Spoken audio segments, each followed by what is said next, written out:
Alright guys, welcome back to my channel. In today's video I have a very special surprise in store for you today. You are definitely not going to want to miss out on this video, so stay with me.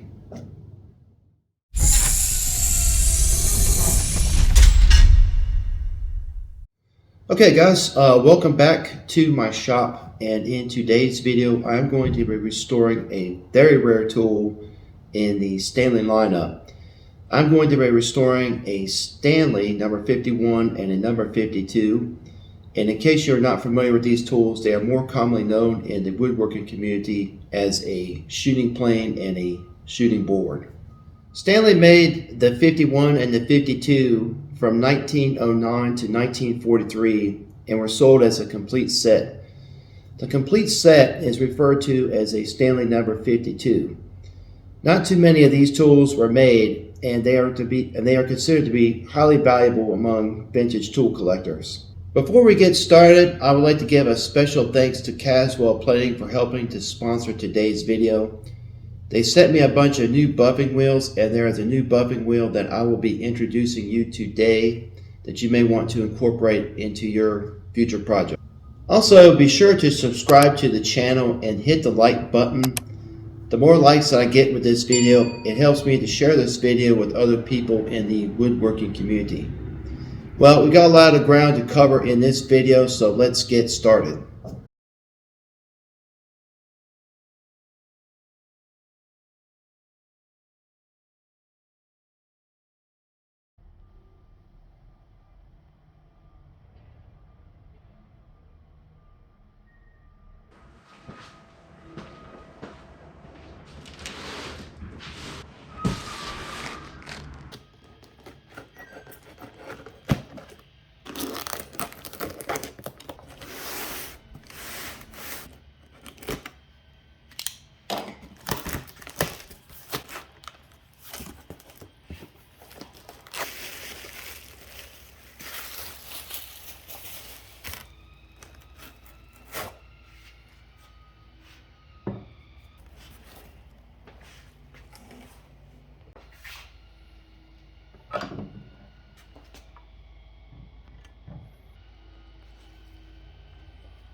This old Stanley 51 and 52 has had years of neglect. It's time to see what's underneath, so let's break it down.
All right, guys.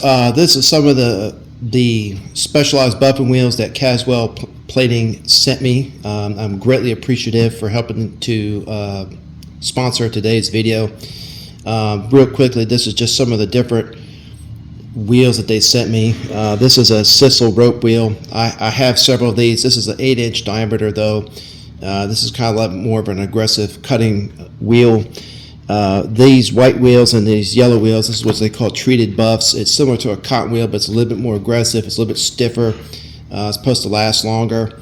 Over here, this is the same thing. This is what's called a treated buff. It's just a little bit more durable, has a little bit more aggressive cutting action.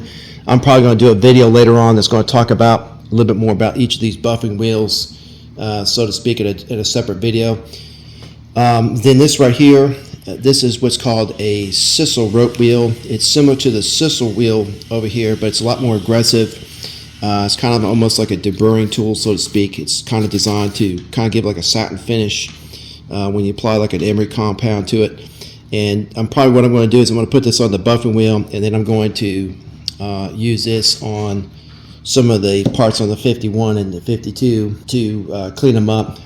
I basically just want to use that wheel on this surface here, kind of give it a satin finish. I don't want it to have a high gloss finish like some of the other planes I've restored. Just kind of give it a nice clean look to it. And then once I do that, then I'm going to take it over, prep it for paint, and go ahead and paint it. I did have to remove the painting on the back of this. It was just really badly rusted, and I didn't really want to have to touch this, but I just decided to go ahead and clean it up, get the rust off of it, and then I'm going to go back, prime it, and paint it so that it'll have a nice durable finish. All right, guys, I went ahead. I've successfully got the sisal rope wheel mounted onto my buffing machine here, and what I'm going to do is to just kind of test this out. So I'm going to just use this on the chip breaker here to see how it turns out, and then decide what type of compound I'm going to use. If I need to use an emery compound or a Tripoli compound or such and such. One thing to note is that before you do any buffing, make sure you have safety equipment. I always like to wear gloves because these pieces get super hot, especially small pieces. And also be sure to wear safety glasses so that you protect your eyes in case anything flies out. You don't want it hitting you in the face or hitting your eyes and damaging your eyesight. So be sure to wear safety glasses. So here we go.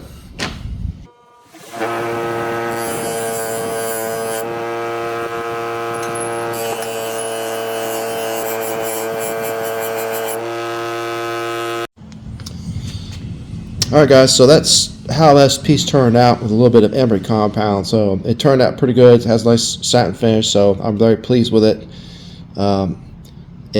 Having that large wheel kind of saves me from having to, a lot of times what people do is they stack two sisal rope wheels or coarse wheels onto the buffing machine, and it just kind of really kind of saves you some time and effort. And so I'm very pleased with the result, so I'm going to press on with the other parts.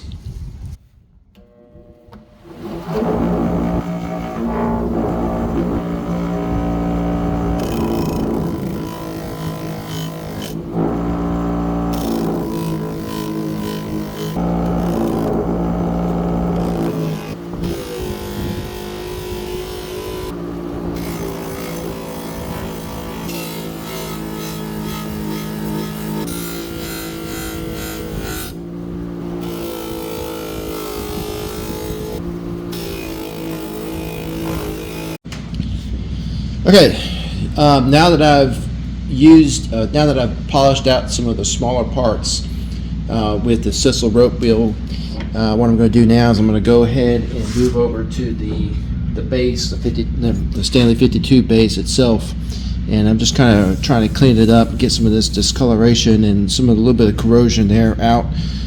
And once I get this cleaned up, then I will be able to mask off the top part and the underside of this, and then get that painted. So here goes nothing. Wish me luck. All right, guys. So this is how the old 52 turned out once I put it on the buffing wheel with the 2-inch sisal rope and a little emery compound. It turned out really nice. That sisal rope did a real good job of kind of removing any of that discoloration, and it put a really nice shine on it, nice kind of like a satiny finish on it, which is what I was looking for. So I'm very pleased with the results of this. Did a real good job. I'm gonna hold it in the light so you can get a better view of it. But yep, I'm definitely pleased with that particular buffing wheel.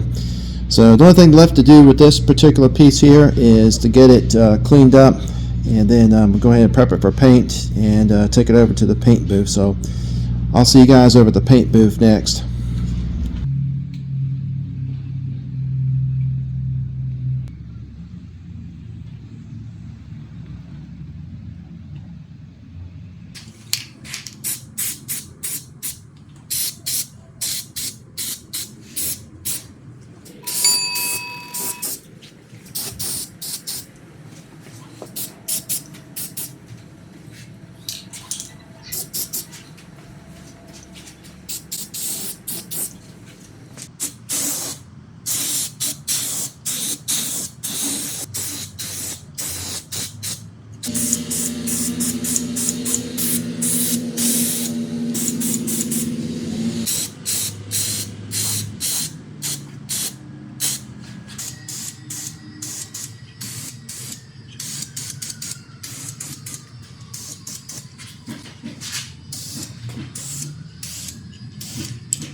Okay guys, now that we have all of the parts cleaned up for the 51 and the 52, let's have one final look at all of the parts before we put this plane back together and give it a test drive.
Okay, now that we've had a good look at all of the parts, it's time to see how the plane looks fully assembled. Drum roll, please.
Alright guys, now that we've got the 51 and the 52 back together, it's time to give this old plane a test drive. I went ahead and squared up the fence to the shooting plane here, the 51, so that we have a nice square cut here.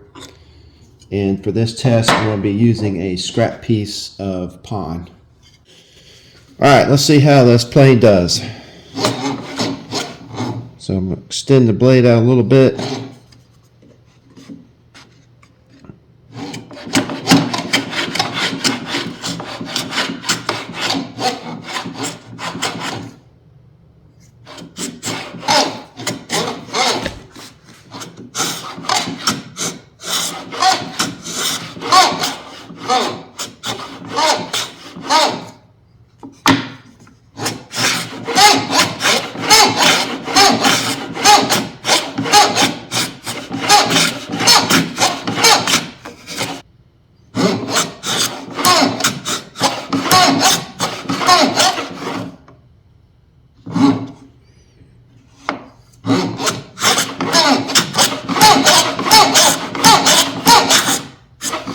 Alright guys, overall I think that the 51 and the 52 does a pretty good job. As you can see here, the board is pretty square. So I think it did. I think overall I'd say this restoration was a success. I'm definitely going to be looking forward to using this plane in my upcoming woodworking projects. Anyway, I hope you enjoyed the video. Be sure to comment, like, subscribe, and share, and I'll catch you on the next video.